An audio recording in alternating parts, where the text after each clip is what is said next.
Hujambo na karibu sana mtazamaji wa Zone Media. Nilikuwa na wewe karibu usiku kucha kukujuza ripoti zote ambazo zinaendelea huko Mashariki ya Kati baada ya mashambulizi mapya kuanza tena kati ya Israel pamoja na Irani. Mara ya mwisho nilikuripotia kwamba mkuu wa majeshi ya Israel Luteni Jenerali Eyal Zamir alikuwa akisubiri amri ya kufanya mashambulizi moja kwa moja nchini Irani kulipa kisasi kama kisasi cha shambulizi ambalo Irani imelifanya huko katikati mwa Israel kwa kurusha idadi ya makombora zaidi ya 10.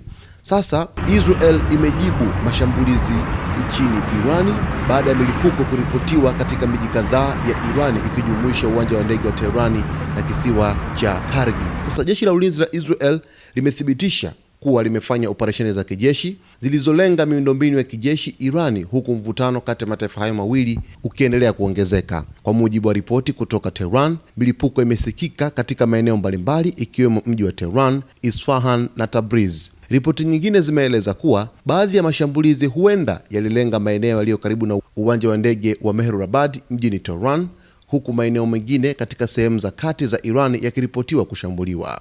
Hayo ndiyo maeneo ambayo Israel imefanya mashambulizi, na hadi kuanzia saa 10 usiku hapo na kuendelea, bado mkuu wa majeshi ya Israel Luteni Jenerali Eyal Zamir alikuwa na maafisa wengine wa IDF wakipanga mashambulizi kwa kutumia ndege za kivita. Lakini pia jeshi la ulinzi la Israel IDF limefanya mashambulizi hayo likisema kwamba linalinda usalama wa wananchi wake, kwa jinsi ambavyo Irani ilikwisha fanya mashambulizi mapema baada ya kujibu shambulizi la Israel ambalo walifanya kule Beiruti mchana wa hapo jana. Sasa ishara ni nini? Sasa hivi mapigano yanaendelea, ni kama vile vita vimerudi upya kati ya Israel pamoja na Irani, ambapo tunashuhudia mashambulizi makubwa zaidi yakiripotiwa.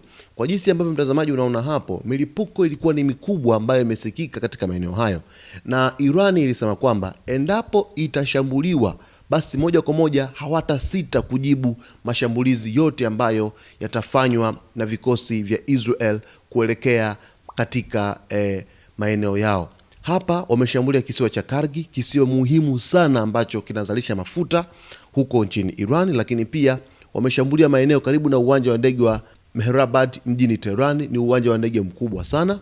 Lakini pia wameshambulia mji wa Tehran, mji mkuu huu, lakini Isfahan, sehemu muhimu ya nyuklia, lakini pamoja na Tabriz, maeneo muhimu, ngao ya kijeshi huko nchini Irani. Hali itakuwa ni hatari sana leo hii na mapigano yatarudi kwa kasi kutokana na kwamba kila upande ulikuwa na muda mrefu zaidi wa kujiandaa upya na vita vingine. Sasa mtazamaji wetu, leo niko hapa kukuletea ripoti zote ambazo zinajiri katika anga za kimataifa. Cha msingi tu ni kuweza kuwa karibu nasi wakati wote kwa kusubscribe channel yetu, kulike, kucomment pamoja na kushare. Nitakujuza kila kitu kinachoendelea huko Mashariki ya Kati, mapigano mapya kati ya Irani pamoja na Israel.